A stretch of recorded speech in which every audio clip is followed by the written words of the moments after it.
사람을 얻는 지혜. 속마음을 쉽게 드러내지 말아야 합니다. 사람들은 상대가 겉으로 드러나는 감정을 통해 그의 생각을 유추합니다. 따라서 속마음을 드러내지 않는 것처럼 실질적인 지혜는 없습니다. 자신의 패를 보여주고 카드 게임을 하는 사람은 얼마 지나지 않아 가진 돈을 모두 잃게 됩니다. 말과 행동을 아껴서 사람들의 호기심을 물리쳐야 합니다.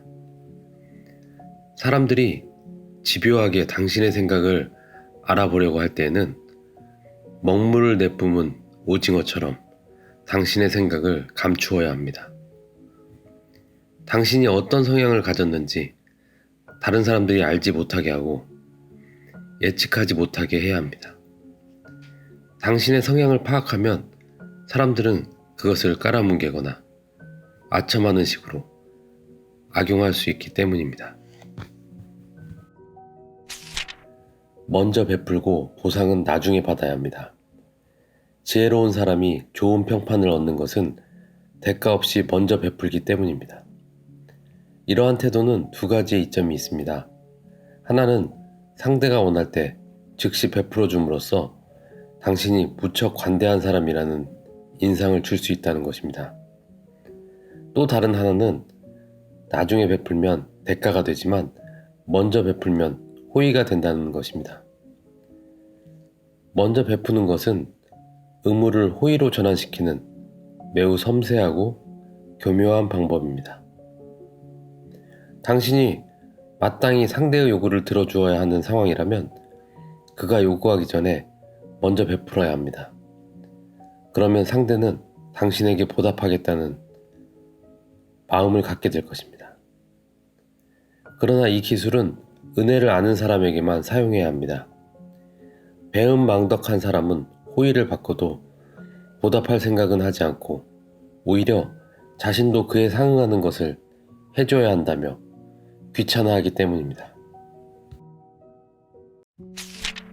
적당한 침묵으로 신비감을 유지해야 합니다. 대부분의 사람은 자기가 이해하는 것은 대단하지 않다고 생각하고 자기가 이해하지 못하는 것은 대단하다고 생각합니다. 익숙한 것보다 이국적인 것이 더 비싸고 잘 알지 못하는 것이 과대평가됩니다. 마찬가지로 사람들은 당신에 대해 신비감을 느낄 때 당신을 더 높이 평가합니다. 따라서 좋은 평판을 얻으려면 자신에 대해 지나치게 자세히 설명하지 말아야 합니다. 당신이 하는 말의 의미를 알아둘 당신을 비판할 기회를 주지 않을 정도가 적절합니다.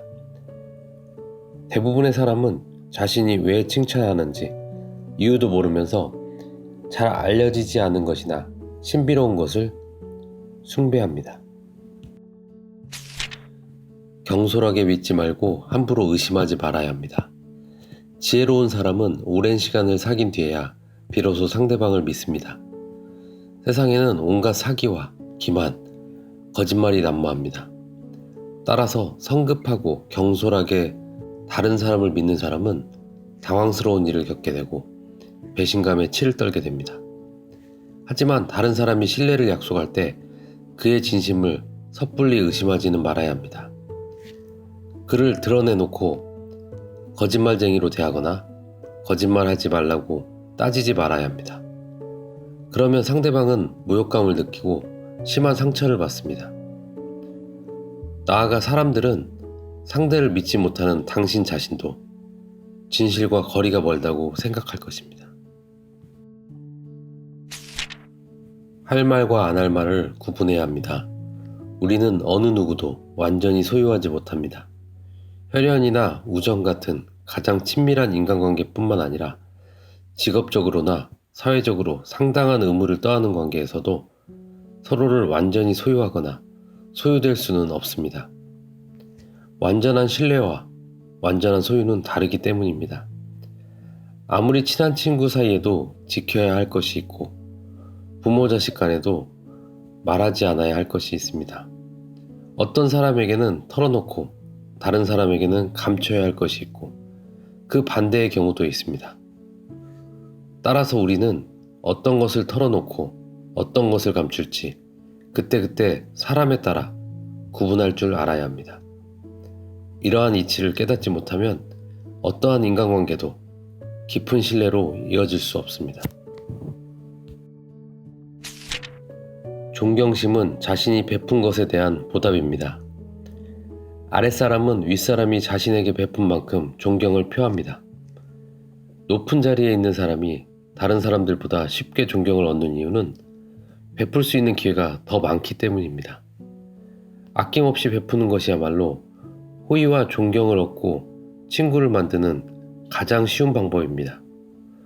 반면 세상에는 넘치게 갖고 있어도 절대 베풀지 않는 사람도 있습니다. 이들은 베푸는 것이 귀찮고 힘들어서가 아니라 근본적으로 이기적이기 때문입니다. 이들은 모든 일에서 자비로움과는 정반대로 행동합니다. 따라서 아무리 높은 자리에 올라도 결코 존경받지 못합니다. 공감의 영향력은 마법만큼 강력합니다. 다른 사람의 생각을 알아보고 동조하는 것, 즉 공감하는 것은 열린 마음을 가진 사람만이 할 수 있는 특별한 경험입니다. 공감에는 마음과 마음을 일치시키는 신비한 힘이 깃들어 있습니다. 공감의 영향력은 이러한 경험을 하지 못한 무지한 사람들이 마법이라고 부를 만큼 강력합니다. 그 결과 공감을 이끌어내는 사람은 말을 하지 않고도 상대방을 설득하고 노력하지 않고도 원하는 것을 가지게 됩니다. 드러내놓고 표현하는 공감이 있는가 하면 먼 발치에서 마음으로 지지하는 공감이 있습니다. 지혜로운 사람은 이 둘을 적절히 이용해서 다른 사람들의 존경과 호의를 얻어냅니다. 필요한 순간을 위해 평소에 호의를 베풀어 두어야 합니다. 우리가 지닌 장점이나 능력은 다른 사람들의 평가에 따라 대단한 것이 되기도 하고 보잘것없는 것이 되기도 합니다. 자신만 만족하면 그만이라고 생각하는 사람도 있지만 원하는 바를 이루기 위해서는 그것만으로는 충분하지 않습니다. 평소에 사람들에게 호의를 베풀어 두면 좋은 평판을 얻음으로써 필요한 순간 자신의 공적을 돋보이게 할 수 있습니다. 세상이라는 집에는 1년에 한 번도 쓰지 않는 가구는 없습니다. 평소에 정성 들여 닦아두면 반드시 요긴하게 쓰일 때가 오게 마련입니다. 칭찬은 호의를 얻는 가장 손쉬운 방법입니다. 상대의 장점을 찾아서 칭찬해야 합니다. 그러면 상대는 당신이 뛰어난 안목을 가졌다고 주위 사람들에게 널리 알릴 것입니다. 또한 그 이야기를 들은 다른 사람들도 당신이 자신들을 칭찬해 주기를 은근히 기대할 것입니다. 칭찬은 대화를 매끄럽게 만들고 상대방이 칭찬받을 만한 행동을 하도록 유도합니다. 다른 사람들의 호의를 얻어내고자 할 때 칭찬은 가장 적은 비용으로 가장 큰 효과를 발휘하는 방법입니다. 상대의 장점을 이용해야 합니다. 사람은 저마다 능력과 재주가 다릅니다. 모든 면에서 어떤 사람의 도움도 필요 없을 만큼 뛰어난 사람은 없습니다. 따라서 다른 사람이 지닌 장점은 적재적소에 이용할 줄 아는 것이 세상을 살아가는 지혜입니다. 지혜로운 사람은 모든 사람을 존중하고 존경합니다. 이들은 개개인이 지닌 장점을 알아볼 뿐만 아니라 그러한 능력을 발휘하는 것이 상당히 어렵다는 사실을 잘 알기 때문입니다. 반면 어리석은 사람은 다른 사람의 장점을 잘 알아채지도 못하고 이용할 줄도 모릅니다. 한편으로는 무지해서 다른 한편으로는 항상 다른 사람의 단점에만 관심을 기울이기 때문입니다.